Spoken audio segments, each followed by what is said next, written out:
Orúkọ mi ni Yusuf Muhammed Bashir bàbá Mufida ni mò ń jẹ́, èmi ni àwọn èèyàn mọ̀ sí Alfa Togo. Àárín ọjà Láfínwá la wà báyìí.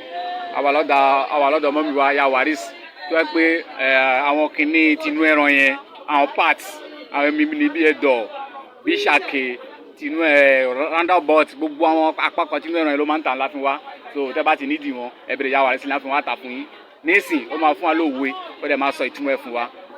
Mọ́mí wa kí lórúkọ yín mà? Àríọ̀lá ọmọ Làbàkẹ́ ni mò ń jẹ́. Àríọ̀lá ọmọ Làbàkẹ́. Mò ń ta inú ẹran. Ẹ̀fọn iṣẹ́ lè fún wa ní òwe kan mà. Òwe wà. Ó yá ẹ fún wa nìkan. Àwọn Yorùbá máa ń pòwe wípé ilé là ń wò ká tó sọmọ lórúkọ. Ilé là ń wò ká tó sọmọ lórúkọ. Òwe yẹn kọ̀ mọ̀ dáadáa. Àwọn èèyàn máa ń sábà ń pòwe yẹn. Ṣùgbọ́n gbogbo àwọn tó bá ń pa òwe yẹn, ẹ jẹ́ kó mọ̀ ìtumọ̀ tí wọ́n máa ń sọ látijọ́, ẹ jẹ́ kó mọ̀ lénìí. Bóyá ẹnìkan wà, ọmọ kan wà, ó fẹ́ máa lọ ṣe jàgídíjàgan níta. Àwọn ará ìta yà á máa sọ fún wípé ǹjẹ́ oró bó ṣe fi lé sí náà tó o bá dá wàhálà ilẹ̀ ta ló fẹ́ bẹ́ẹ̀ tán lé. Tẹ́lẹ̀ ṣe máa ń sọ òwe yẹn wípé ilé là ń wò ká tó sọmọ lórúkọ.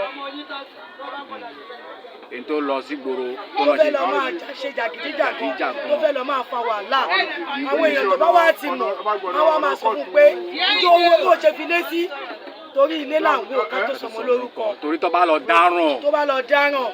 Kí ó ní àwọn tó máa. Kò ní ẹni tó máa bá tọ́nà yẹn o. Tẹ́lẹ̀ ṣe máa ń sọ wípé ilé là ń wò ká tó sọmọ lórúkọ. Kò dáadáa kó tó ṣe o. Ṣé o? Adúgbò pàtàkì lọ́wọ́ yín.